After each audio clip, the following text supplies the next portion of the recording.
Study IQ IAS, अब तैयारी हुई अफोर्डेबल। दोस्तों, अपने घोड़ों पर सवार होकर और हाथों में तलवार लिए नागा साधुओं ने जैसे ही हर हर महादेव के उद्घोष के साथ प्रयागराज के संगम घाट पर अपने कदम रखे, हर कोई मंत्रमुग्ध हो गया। अपने 17 श्रृंगार जैसे कि भभूत, लंगोट, रुद्राक्ष, चंदन, रोली, हल्दी, पंचकेश, अंगूठी, फूलों की माला, काजल, डमरू, कमंडल, चिमटा, त्रिशूल, हाथों और पैरों में कड़े से सुसज्जित और हाथों में अपने अस्त्र शस्त्र लिए नागा साधु गंगा, यमुना और सरस्वती नदी की त्रिवेणी पर शाही स्नान के लिए आगे बढ़ रहे थे, जहां उनका ये स्नान इस बात का शंखनाद था कि प्रयागराज में महाकुंभ अब शुरू हो रहा है। जी हां, हिंदू सनातन परंपरा के अनुसार नागा साधुओं के इसी शाही स्नान या यूं कहें कि अमृत स्नान के साथ ही महाकुंभ की शुरुआत मानी जाती है, जिसके बाद ही देश विदेश से आए करोड़ों श्रद्धालु यहां आस्था की डुबकी लगाते हैं। ऐसे में हर कोई इन नागा साधुओं के जलसे का साक्षी बनना चाहता है। वही नागा साधु जिन्हें हिंदू धर्म के प्रचारक और रक्षक दोनों के रूप में देखा जाता है। वही नागा साधु जिनके शिव रूपी स्वरूप को देखकर मन में आध्यात्म और दिमाग में भय दोनों अपने आप ही पैदा हो जाता है। और वही नागा साधु जिनके बिना कुंभ शुरू ही नहीं हो सकता। मगर फिर भी ताज्जुब की बात यह है कि आम तौर पर हम नागा साधुओं के बाहरी अपीयरेंस से ज्यादा इनके बारे में कुछ भी नहीं जानते। आफ्टर ऑल, नागा साधु इतने मिस्टिकल लाइफस्टाइल मेंटेन करते हैं कि इनके बारे में जानना और समझना आसान नहीं है। ऐसे में ये सवाल उठना लाजिमी है कि आखिर एक नागा साधु का जीवन कैसा होता है, या एक व्यक्ति नागा साधु बनता कैसे है। और उससे भी बड़ा प्रश्न है कि हर कुंभ में सेंटर ऑफ अट्रैक्शन और अटेंशन रहने वाले नागा साधु आखिर कुंभ स्नान के खत्म होते ही कहां लुप्त हो जाते हैं। बल्कि हम में से ज्यादातर लोग ये भी नहीं जानते कि नागा साधुओं ने भारत के इतिहास में कितना की रोल प्ले किया है। जहां यदि इन साधुओं ने सही समय पर शस्त्र न उठाए होते तो आपका और हमारा इतिहास कुछ और ही होता। तो चलिए आज हम इसी विषय पर चर्चा करते हैं और नागा साधुओं की रहस्यमयी दुनिया को करीब से जानने का प्रयास करते हैं। दोस्तों, अक्सर लोगों को ये मिसकंसेप्शन या गलतफहमी होती है कि नागा साधुओं को ये नाम उनके वस्त्रों को त्यागने या नग्न रहने की वजह से मिला है।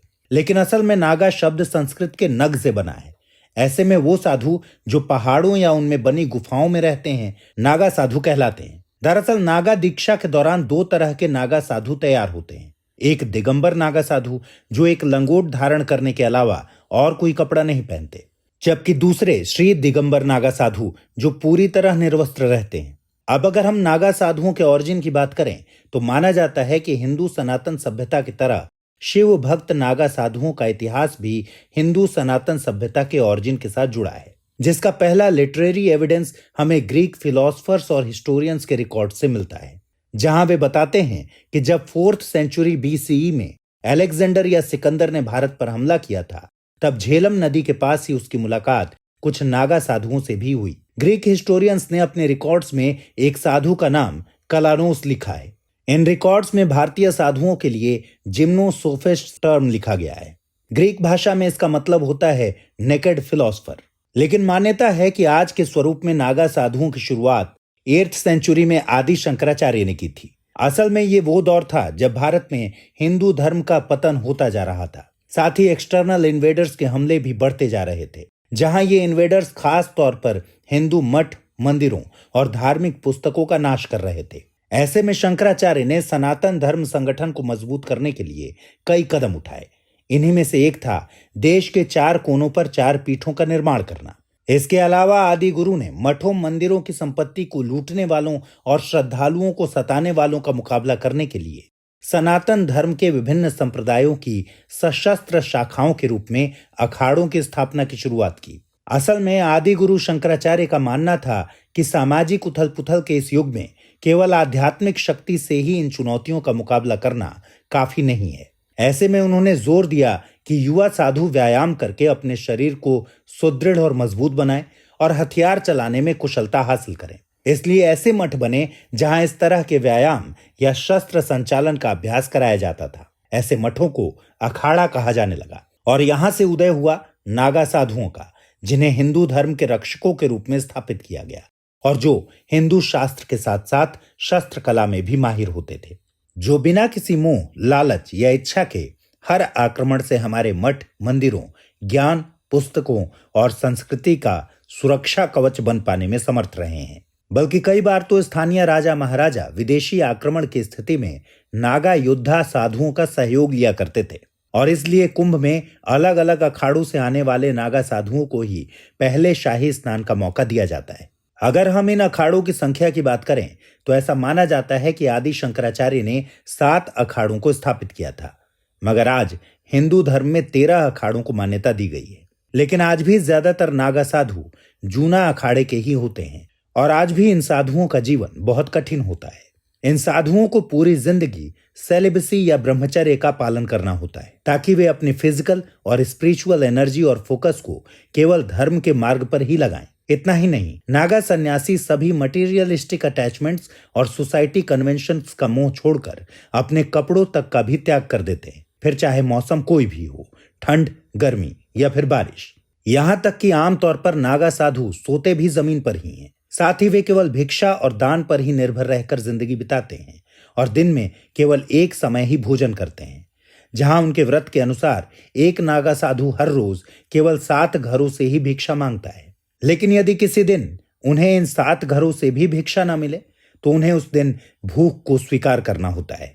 आज भी ये नागा साधु बाकी साधु संतों की तरह मंदिरों या मठों में नहीं रहते, बल्कि कुंभ खत्म होते ही या तो अपने अखाड़ों या फिर जंगलों, गुफाओं और हिमालय पर्वत में अपने एकांतवास या सॉलिट्यूड की ओर लौट जाते हैं। यहां तक कि वे कुंभ से अपना सफर भी रात के अंधेरों और कॉमन रोड्स या हाईवेज से अलग जंगली रास्तों से तय करते हैं। इसके बाद ये साधु अकेले जंगलों और पहाड़ों में रहकर फिर से अपने स्पिरिचुअल एनलाइटनमेंट या धार्मिक अनुष्ठानों में व्यस्त हो जाते हैं। ये नागा साधु एक कोतवाल या अपने अखाड़े द्वारा अपॉइंटेड सन्यासी के जरिए अखाड़े से कोऑर्डिनेट करते हैं और ये कोतवाल इन नागा साधुओं और बाहरी दुनिया के बीच एक लिंक की तरह काम करता है। ऐसे में एक नागा सन्यासी की लाइफस्टाइल ह्यूमन परसिवरेंस का एक जीता जागता उदाहरण है। लेकिन इन सब के बाद भी आपको ये जानकर आश्चर्य होगा कि अपने एकांतवास और सन्यासी जीवन शैली के बाद भी नागा साधुओं ने कई बार भारत के इतिहास में एक अहम रोल प्ले किया है। जहां यदि उन्होंने समय रहते धर्म और देश की रक्षा नहीं की होती तो शायद हमारे भारत की कहानी ही कुछ और होती। दोस्तों, नागा साधुओं के शौर्य का पहला अध्याय हमें 1399 में देखने को मिलता है।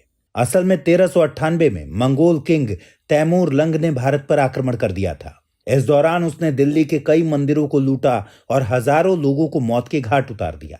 इतना ही नहीं, तैमूर के अटैक करते ही दिल्ली का शासक तुगलक भाग खड़ा हुआ। 1 साल तक अपनी मनमानी करने के बाद जब 1399 में तैमूर वापस लौट रहा था तो उसकी नजर हरिद्वार पर पड़ी। यहां उसी तरह कुंभ मेला लगा हुआ था जैसा आजकल प्रयागराज में लगा हुआ है।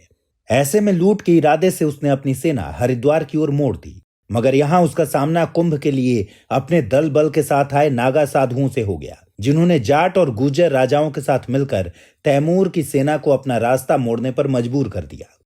1399 में ज्वालापुर हरिद्वार के पास लड़ी गई इस लड़ाई का जिक्र हमें मिर्जा मोहम्मद हसन की तुजुके तैमूरी में देखने को मिलता है, जहां वो लिखते हैं कि दोनों ओर की सेनाओं के बीच ये युद्ध इतना भीषण था कि इसमें हुई मारकाट से गंगा का पानी भी खून से लाल हो गया था। इसी तरह 1664 में औरंगजेब ने काशी विश्वनाथ मंदिर को तोड़ने के इरादे से बनारस पर हमला बोल दिया, मगर औरंगजेब की भारी भरकम सेना की टक्कर महानिर्वाणी अखाड़े के नागा साधुओं से हो गई, जिन्होंने जान पर खेलकर औरंगजेब की सेना को वहां से खदेड़ डाला। मुगलों की इस हार का वर्णन जेम्स जी लोचेटफेल्ड की किताब the illustrated encyclopedia of Hinduism volume 1 में मिलता है, जहां लेखक नागा साधुओं और औरंगजेब के बीच की इस लड़ाई को ज्ञानवापी का युद्ध का नाम देते हैं। इसी तरह 1666 में एक बार फिर औरंगजेब की सेना ने हरिद्वार कुंभ के दौरान वहां हमला किया और इस बार भी उसे नागा साधुओं के हाथों हार का मुंह देखना पड़ा। मगर इसके बाद 1669 में औरंगजेब ने एक बार फिर वाराणसी पर हमला किया और मंदिर में तोड़फोड़ की। औरंगजेब जानता था कि मंदिर हिंदुओं की आस्था और भावनाओं से जुड़ा है, इसलिए उसने ये सुनिश्चित किया कि इसे फिर से नहीं बनाया जाए और इसीलिए उसने इसकी जगह ज्ञानवापी मस्जिद का निर्माण कराया। ये मस्जिद आज भी मंदिर परिसर में मौजूद है। स्थानीय लोक कथाओं और मौखिक कथाओं के अनुसार लगभग 40,000 नागा साधुओं ने काशी विश्वनाथ ज्योतिर्लिंग की रक्षा करते हुए अपने प्राणों की आहुति दे दी थी। इसी तरह 1751 की बात है। झांसी गैजेटियर के मुताबिक अफगान शासक अहमद खान बंगस ने दिल्ली के वजीर और अवध के नवाब सफदरजंग को हराकर इलाहाबाद के किले को घेर लिया। वह तेजी से नगर पर कब्जा करने की तरफ बढ़ रहा था और इसी समय इलाहाबाद संगम में कुंभ लगा था, जहां नागा सन्यासियों का एक विशाल समूह स्वामी राजेंद्र गिरी के नेतृत्व में पहुंचा था। इसी दौरान उन्हें अहमद खान बंगस के हमले की सूचना मिली। बस फिर क्या था, नागा सन्यासियों ने पहले कुंभ में स्नान किया, फिर तलवार लेकर बंगस की सेना पर टूट पड़े। फरवरी से अप्रैल तक नागा सन्यासी और बंगस सेना के बीच एक लंबा युद्ध हुआ। आखिरकार अहमद खान की सेना को पीछे हटना पड़ा। यहां तक कि नागा साधुओं ने अफगानों से उनके हथियार और घोड़े भी छीन लिए। इसी तरह 1757 में भी जब अहमद शाह अब्दाली ने मथुरा वृंदावन में मारकाट और लूटपाट करने के बाद गोकुल पर आक्रमण किया, तो उस समय भी नागा साधुओं ने उसकी सेना का मुकाबला करके गोकुल की रक्षा की। बल्कि भारत में ब्रिटिश सरकार के खिलाफ भी युद्ध का पहला बिगुल नागा साधुओं ने ही फूका था। जहां 1770 के दशक में हुए सन्यासी विद्रोह में नागा साधुओं ने ब्रिटिश सरकार की जड़ें हिला दी थी। इसी विद्रोह से प्रेरित होकर बंकिम चंद्र चट्टोपाध्याय ने आनंद मठ किताब लिखी थी। इसी में लिखा उनका गीत वंदे मातरम आज हमारा राष्ट्रीय गान है। इतना ही नहीं, 1857 के स्वतंत्रता संग्राम में रानी लक्ष्मीबाई को ब्रिटिश फोर्सेज से बचाने के लिए लगभग 750 नागा साधुओं ने फोर्सेज से लड़ते हुए अपनी जान दे दी थी। ऐसे में हम देख सकते हैं कि नागा साधुओं का भारत के इतिहास पर काफी बड़ा प्रभाव है। मगर नागा साधु बन पाना जितना कठिन दिखता है, असल में उससे कई गुना ज्यादा कठिन होता है। तो आइए चलिए अब हम नागा साधुओं के बनने की कठिन यात्रा को भी समझ लेते हैं। साथ ही हम ये भी समझते हैं कि कैसे केवल पुरुष ही नहीं बल्कि महिलाएं भी नागा साधु बन सकती हैं। दोस्तों, जनरली एक नागा साधु बनने का सफर करीब 17 से 19 साल की उम्र के बीच शुरू होता है। जो भी व्यक्ति नागा साधु बनना चाहता है उसे अखाड़े में आवेदन या एप्लीकेशन देनी होती है। अक्सर इस स्टेज पर अखाड़े के वरिष्ठ साधुगण अप्लाई करने वाले व्यक्तियों को समझा बुझाकर घर वापस भेज देते हैं। आफ्टर ऑल, नागा साधु बनने का पाथ फॉलो करना केवल एक डिसीजन नहीं बल्कि एक ट्रांसफॉर्मेटिव जर्नी है। ऐसे में पहले उन्हें यह समझाया जाता है कि एक नागा साधु का जीवन किस तरह कठिनाइयों से भरा होता है, जिसके लिए रिगरस स्पिरिचुअल और फिजिकल चैलेंजेस का सामना करना पड़ता है। मगर उनके समझाने के बाद भी यदि एप्लीकेंट अपनी नागा साधु बनने की इच्छा के साथ अड़ा रहता है तो वो अखाड़ा उसकी पूरी जांच पड़ताल करता है, जिसके लिए अखाड़े से कुछ सन्यासी एप्लीकेंट के घर जाते हैं और उसके घर वालों को बताते हैं कि उनका बेटा नागा साधु बनने की इच्छा रखता है। यदि उस एप्लीकेंट के घर वाले भी इसके लिए तैयार हो जाते हैं तो अखाड़े वाले एप्लीकेंट का क्रिमिनल रिकॉर्ड्स भी चेक कराते हैं। इसके बाद भी यदि सब कुछ ठीक निकलता है तो उस एप्लीकेंट के नागा साधु बनने का सफर शुरू हो जाता है। दोस्तों, यह सफर अगले 12 साल और कई बार तो इससे भी ज्यादा लंबा चलता है। यहां इस प्रक्रिया के 3 स्टेजेस होते हैं। इनमें पहला है महापुरुष, दूसरा है अवधूत और तीसरा है दिगंबर। लेकिन इस प्रक्रिया के इन 3 स्टेजेस के पहले एक प्री स्टेज होती है, जिस दौरान यह परखा जाता है कि क्या वो व्यक्ति नागा साधु बनने के काबिल है भी या नहीं।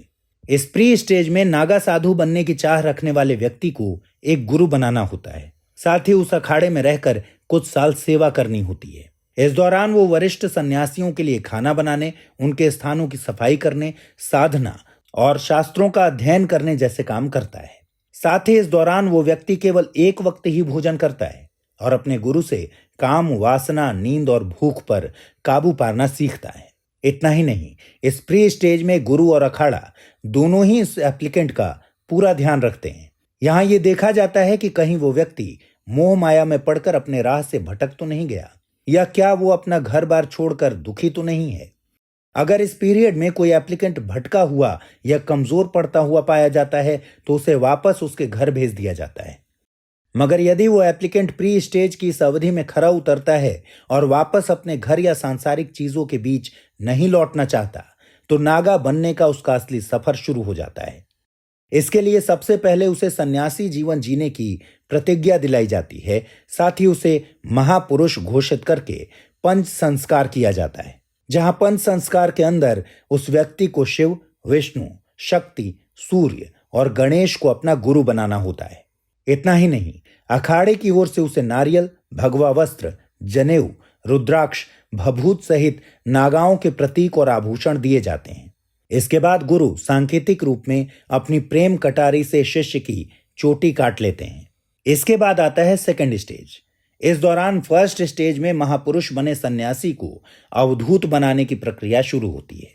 इस प्रक्रिया के बारे में हमें इलाहाबाद यूनिवर्सिटी के प्रोफेसर धनंजय चोपड़ा की किताब भारत में कुंभ से पता चलता है। इसके अनुसार एक महापुरुष को अवधूत बनाने के लिए जीते जी खुद का श्राद्ध करना होता है, जहां इस प्रक्रिया में उसे 3 दिन तक उपवास रखना होता है। इसके बाद उसे अपना पिंडदान भी करना होता है। साथ ही यहां से सन्यासी के गुरु उसे जनेऊ पहनाकर दंड, कमंडल और भस्म देते हैं। इसके बाद आधी रात में विरजा यानी विजया यज्ञ किया जाता है। गुरु एक बार फिर महापुरुष से कहते हैं कि वो चाहे तो सांसारिक जीवन में लौट सकता है। जब वो नहीं लौटता तो यज्ञ के बाद अखाड़े के आचार्य महामंडलेश्वर या पीठाधीश्वर महापुरुष को गुरु मंत्र देते हैं। इसके बाद उसे धर्म ध्वजा के नीचे बैठाकर ओम नमः शिवाय का जाप कराया जाता है। अगले दिन सुबह 4 बजे महापुरुष को गंगा तट पर लाया जाता है। 108 डुबकियां लगवाई जाती हैं और इसके बाद दंड कमंडल का त्याग कराया जाता है। अब वह अवधूत सन्यासी बन जाता है। इसके बाद आता है तीसरा और फाइनल स्टेज।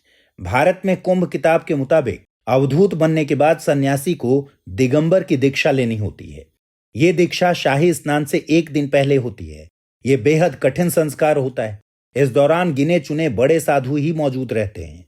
इसमें अखाड़े की धर्म ध्वजा के नीचे उसे 24 घंटे बिना कुछ खाए पिए व्रत करना होता है, जिसके बाद उसका तंग तोड़ संस्कार किया जाता है।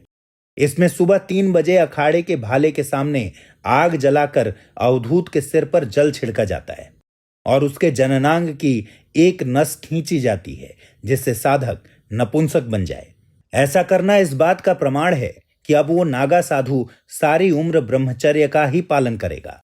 इसके बाद सभी शाही स्नान के लिए जाते हैं और डुबकी लगाते ही ये नागा साधु बन जाते हैं। ऐसे में जाहिर है कि हर बार कुंभ में ही नए नागा साधुओं का जन्म होता है। जहां 4 जगह लगने वाले कुंभ में जगह के हिसाब से इन नागा साधुओं को अलग अलग नाम दिए जाते हैं। प्रयाग के कुंभ में नागा साधु बनने वालों को नागा, उज्जैन में खूनी नागा, हरिद्वार में बर्फानी नागा और नासिक में खिचड़िया नागा कहा जाता है। अगर हम न्यूज रिपोर्ट्स की माने तो इस महाकुंभ में लगभग 12,000 से ज्यादा नागा साधु दीक्षा लेंगे। अब हो सकता है कि आप सोच रहे हो कि नागा साधु बनने का ये पाठ केवल पुरुषों के लिए है, मगर ऐसा नहीं है, क्योंकि महिलाएं भी नागा साधु बनती हैं। महिला नागा साधु को नागिन, अवधूतनी या माई कहा जाता है। ये वस्त्र धारण करती हैं। हालांकि कुछ चुनिंदा महिला नागा साधु वस्त्र त्याग कर भभूत को ही वस्त्र बना लेती हैं। जूना अखाड़ा देश का सबसे बड़ा और पुराना अखाड़ा है। ज्यादातर महिला नागा इसी से जुड़ी हैं। सबसे सीनियर महिला नागा सन्यासी को अखाड़े में श्री महंत कहा जाता है। श्री महंत चुनी गई माई को शाही स्नान के दिन पालकी में लाया जाता है।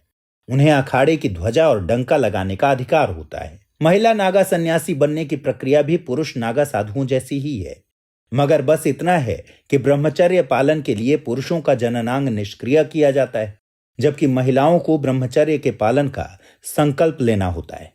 कई महिलाओं को यह साबित करने में करीब 10 से 12 साल भी लग जाते हैं। जब अखाड़े के गुरु को महिला पर भरोसा हो जाता है तो वो दीक्षा देते हैं। दीक्षा देने के बाद महिला सन्यासी को सांसारिक कपड़ा छोड़कर अखाड़े से मिला पीला या भगवा वस्त्र पहनना होता है।